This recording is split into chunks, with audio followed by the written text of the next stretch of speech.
que mañana, a partir de las 8 de la mañana, en el microcine de aquí de la Universidad Nacional de San Luis, ubicado en el edificio del Rectorado, va a desarrollarse la asamblea anual ordinaria de 2PUDECOM, de la 2PUDECOM.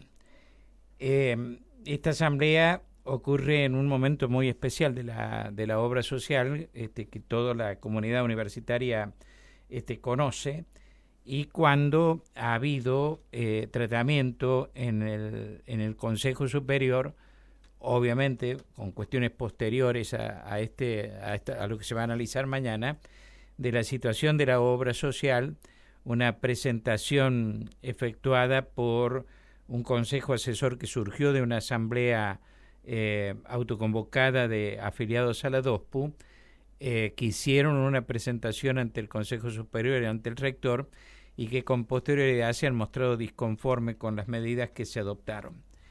Le pedí al doctor César Almeida, que preside DOSPU, que nos quiera explicar cuál es la situación actual y qué se va a exponer en el transcurso de la asamblea de mañana.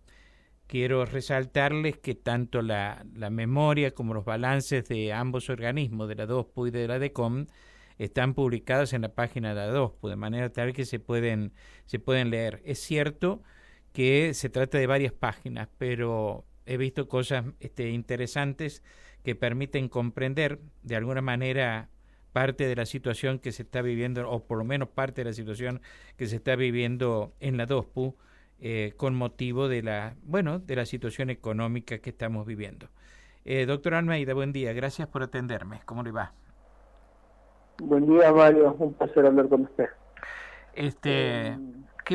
¿Cómo podría sintetizar, más allá de la síntesis que usted ha hecho de las conclusiones del informe y de una reflexión personal suya sobre el tema de la situación de la DOSPU, qué podría decirnos respecto de lo que va a exponer mañana ante los afiliados de la DOSPU?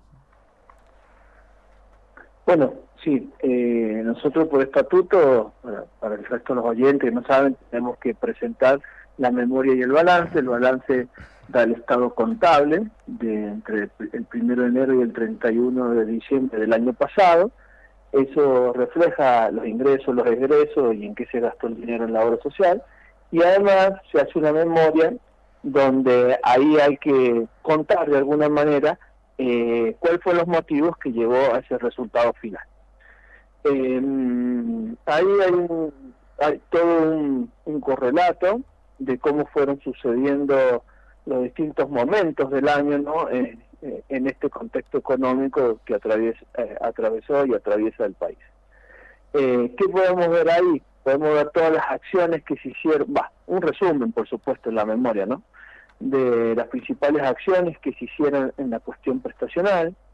Podemos ver cómo se fueron moviendo los precios de medicamentos, de prestaciones, cómo se movió los ingresos por aporte a la obra social y los egresos, y las principales resoluciones de carácter general que han salido y que de alguna u otra manera afecta a todos los afiliados, ¿no? Algunas cuestiones son comunitarias, donde se dan marcos normativos en cuanto a coberturas, otras son en cuanto a aportes, y bueno, en fin, no sé en qué punto le gustaría... Mire, hay una cuestión que vi y que se refleja, por cierto, en el balance, y es el hecho de la caída en los aportes y contribuciones a la obra social, es decir, los ingresos de la obra social insuficientes para atender las necesidades que se plantean por parte de los afiliados. El resultado el resultado lo muestra, ¿no? Un déficit. El resultado es negativo del aporte de 1 mes y medio, el faltante, por así decirlo. La cuestión es la siguiente, que los sueldos prácticamente se mantuvieron, no hubo una disminución de ingresos como tal, podríamos decir que se mantuvieron a lo largo de todo el año esos ingresos, pero lo que sí escaló fueron los aumentos, que han escalado al ritmo de la inflación, que tenían que tener una inflación del 2, del 1 y pico, pero bueno, eso se va multiplicando, porque los aumentos son sobre el valor ya otorgado, entonces se va multiplicando, y hace una brecha importante. También hay que destacar ahí que si bien esa brecha es de más de 40 puntos, el déficit no fue en ese sentido, ¿no? Y esto, bueno, es un poco de las acciones que tomó directorio, junto con que el presidente es parte de ello y por supuesto de este directorio, como para mitigar esto, ¿no? Obviamente esto rescinde algunas coberturas, pero bueno, es lo que hubo que hacer para mantener en pie y seguir funcionando la obra social. ¿Cuál es el futuro de la obra social en su visión? Bueno, esto es un poco también la asamblea de ir a escuchar, más allá de que uno refleja, van a surgir algunas inquietudes, dudas de esta memoria, este balance, escuchar a las personas, y la verdad que tenemos que resolver como comunidad universitaria qué queremos para nosotros, qué tipo de obra social queremos. ¿Queremos una única obra social con un único plan? ¿Ese plan solamente debería cubrir el plan médico obligatorio? Y bueno, y con eso nuestros aportes y contribuciones deberían ser suficientes, ¿está bien? Cosa que no se está viendo en otras obras sociales. O queremos tener un plan mejorador, que para eso tendremos que hacer un aporte extra. Sí se observa, no solamente para DOSPU, para todas las obras sociales universitarias y algunas privadas también, es que ese cálculo que está establecido por ley del aporte del 3% sobre jornada completa, y ahí ya tenemos un problema nosotros como comunidad universitaria, porque no todos trabajan de manera completa. Tenemos docentes, por ejemplo, que trabajan de manera parcial. Sí, 20 Entonces horas. el aporte no es el mismo. Y la cobertura sí es la misma para nosotros, no se discrimina. Y discriminar, digo, en el buen sentido de la palabra. Tenemos que ver qué queremos, como le estaba diciendo respecto de eso. Ese cálculo, como le decía yo, del aporte del 3%, está hecho en el año 80.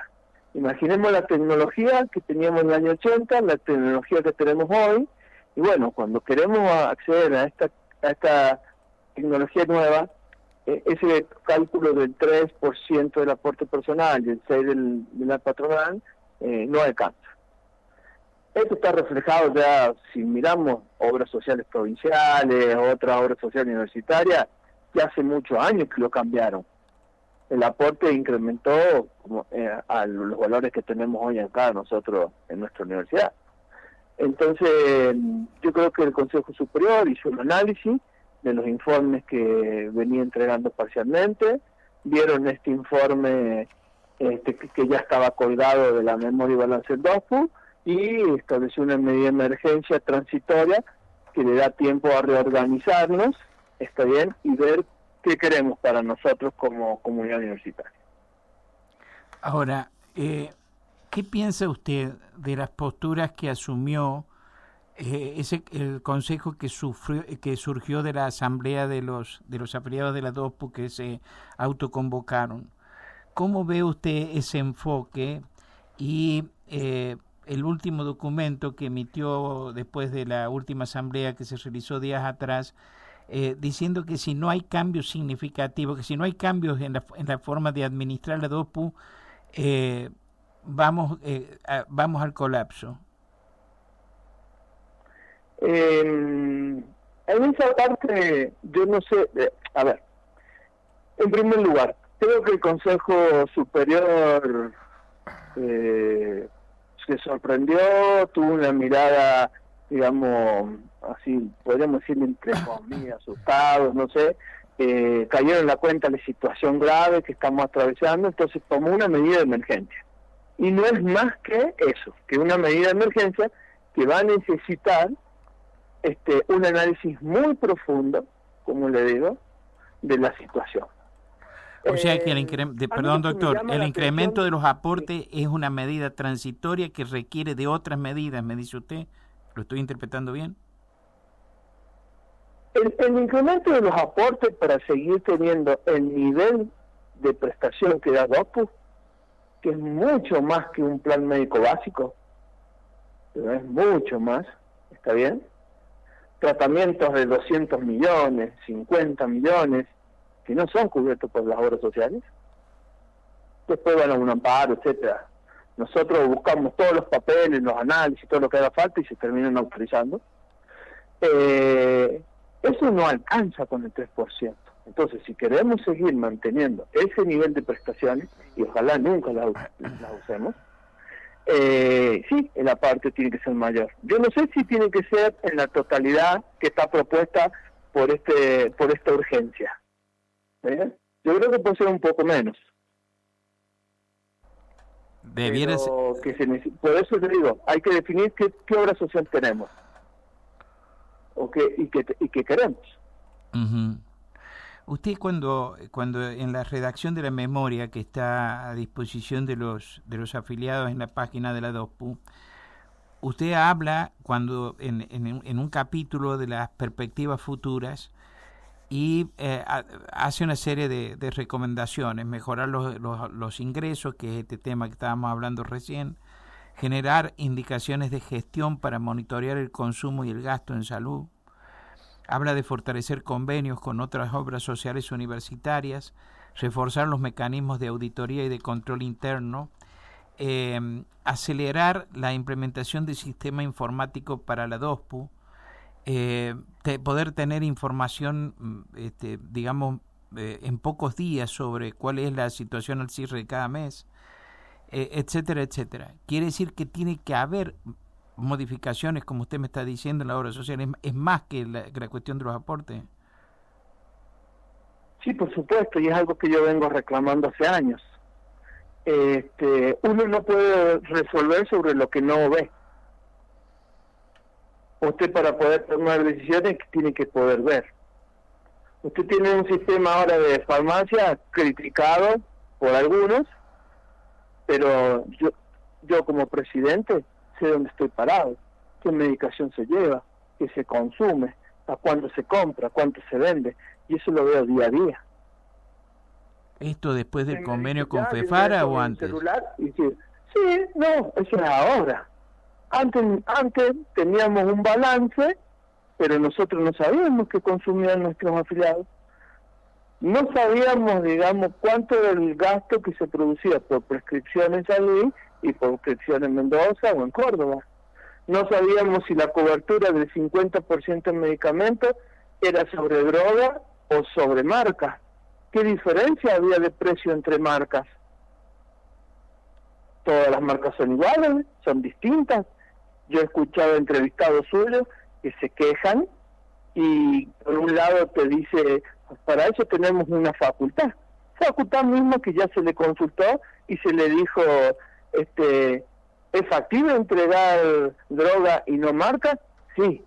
Tenemos Bademecum hecho por COSUM, consultado por farmacólogos y médicos de otras universidades, cuyo Bademecum es mucho más acotado que el que tenemos en DOSPU.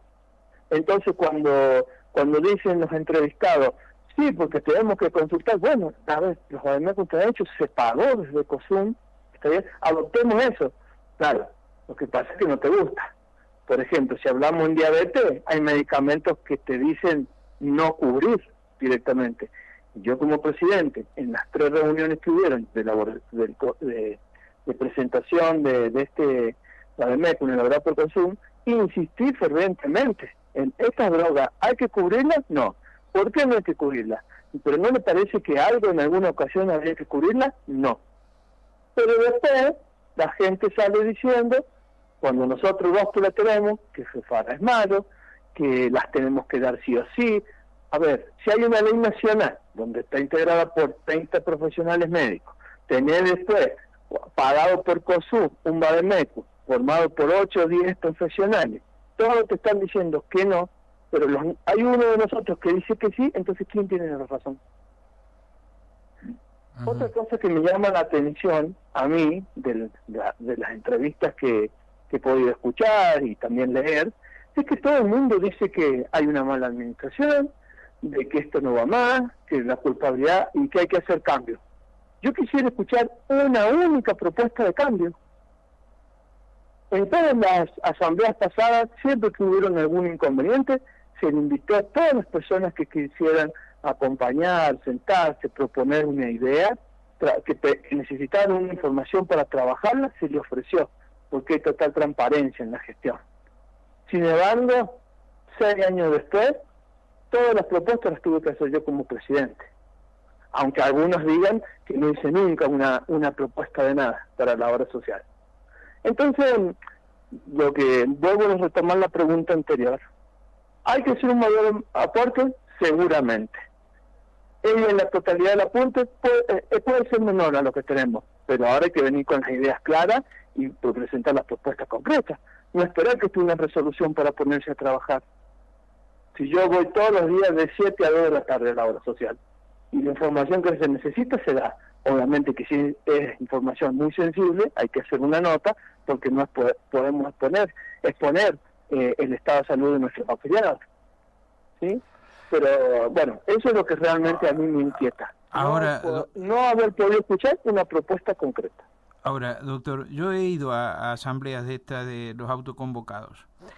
Yo no he escuchado ninguna manifestación que pusiera en duda la honestidad suya. Lo que sí escuché es una descripción de que es un sistema, el que tiene la DOSPU, que no es el adecuado para el momento, que no es lo suficientemente ágil. Usted mismo está diciendo que le faltaba información a veces, o le demoraba información para tomar decisiones más ágiles. Me parece que ahí fue la crítica, ¿no?, al modelo de administración que tiene la DOSPU. No le podría dar yo otro detalle, pero eso es lo que yo escuché en la asamblea. Claro.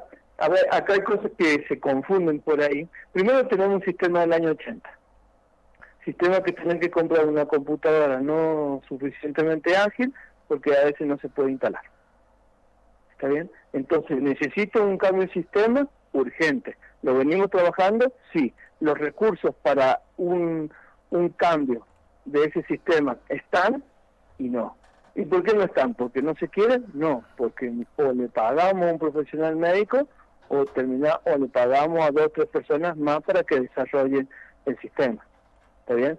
Entonces acá no se sabe a veces primero si el huevo o la gallina, pero obviamente siempre va a ser la salud de la persona, lo primero. Después, que me demoran un reintegro. Y sí, porque estamos priorizando una cirugía en Córdoba, en Mendoza, en Buenos Aires, ante un reintegro de 2.000, 6.000 pesos de un medicamento. Estamos, no me pagaron el reintegro de una medicación que compré fuera de horario. Y sí, porque se le da prioridad, está bien, a discapacidad. Entonces, hay cuestiones que yo creo que la gente opina sin haberse ido a sentar o pedir información a la presidencia o al directorio. Entonces hay lo que yo escucho son todos sentimientos, apreciaciones, pero que no se entiende verdaderamente cuál es el cuidado de la gestión, porque ni siquiera han pedido copia de las actas. O venir con un acta que algún director se lo haya suministrado, porque está bien, porque lo puede hacer, porque son públicas, está bien, y pero que digan, miren, nosotros queremos resolver, tenemos dudas sobre este punto particular. ¿Por qué lo hizo o por qué no lo hizo? Mire, si de esta manera no nos parece, bueno, díganme cuál es la alternativa y lo hacemos. Ese diálogo no existe. Y yo creo que en situaciones de crítica lo que tenemos que hacer es dialogar, ver cuáles son los puntos de encuentro en común, donde haya diferencias, trabajarlos y cambiarlos. ¿Está bien? Eso noto que por ahí está faltando. ¿Qué espera de la asamblea de mañana? Espero que la gente pueda despejar dudas, que pueda, digamos, pueda asociar el contexto económico nacional con el de la obra social y con las acciones que se tuvieron que tomar. Muchas de las acciones no son simpáticas, por supuesto que no. Por supuesto que no son simpáticas. ¿Son las necesarias? Y sí. ¿Pueden haber otras? Por supuesto que sí también. ¿Se pueden cambiar algunas cosas o todas? Seguramente que se pueden cambiar. ¿Está bien? Lo que sí hay que venir con la propuesta de cambio, pero una propuesta concreta. Usted dice en una reflexión personal que pretender construir un sistema de salud guiado exclusivamente por ideales sin contemplar los costos reales ni las capacidades financieras y operativas de la institución es una forma de autoengaño que suele desembocar en frustración colectiva y deterioro del servicio. Y entonces dice más adelante, para resumirlo, que alguien tiene que pagar los costos. De algún lado hay que pagar, que todo lo que se está exigiendo tiene un costo y que debe haber dinero para atender ese costo. ¿Lo interpreto bien? Exactamente. Hay un ejemplo y un análisis financiero. Los que hacen economía hablan de costos-beneficio, ¿está bien? O costo-oportunidad. Ese es el término, costo-oportunidad. Acá, digamos, la oportunidad es que a mí me den un tratamiento. Pero ¿qué deriva de ese tratamiento? Que si yo pago ese tratamiento, hay alguien que puede dejar de obtener otro tratamiento. Porque si tenés 100 pesos para comprar un caramelo, no alcanzan para 2 caramelos. O se lo das a uno o se lo das al otro. En salud es exactamente lo mismo, lamentablemente. Porque no hay nadie que te beneficie, te regale una práctica médica, un medicamento. Entonces, ¿qué quiero decir? Volviendo al ejemplo es, mire señor, yo tengo tal enfermedad, necesito un medicamento biológico de 40 millones de pesos mensuales. Está bien, vamos a hacer un análisis para ver si usted tiene los receptores para ese biológico. Lamentablemente, señor, señora, usted no tiene el receptor y si le damos esa medicación biológica va a ser lo mismo que darle agua. No, usted se la tiene que dar, como me lo dijeron una vez, a fulano tal, igual, porque la biología no es tan directa, entonces usted déselo igual y después de 8 meses vemos. Es decir, 36 millones de pesos destinar en algo que no va a solucionar el problema a la persona. A eso hace referencia estas frases que usted lee ahí, con ejemplos concretos. Doctor, gracias por atenderme, gracias por el tiempo. Disculpe la molestia. No, a ustedes los invito mañana a las 8 de la mañana, de no haber quórum del 10%, se retoma e inicia 9 horas puntuales la asamblea. Muy amable. Buen día. César Almeida, que preside la 2PU, estuvo esta mañana aquí en Nada Secreto en Radio Universidad. Somos la radio de la Universidad Pública.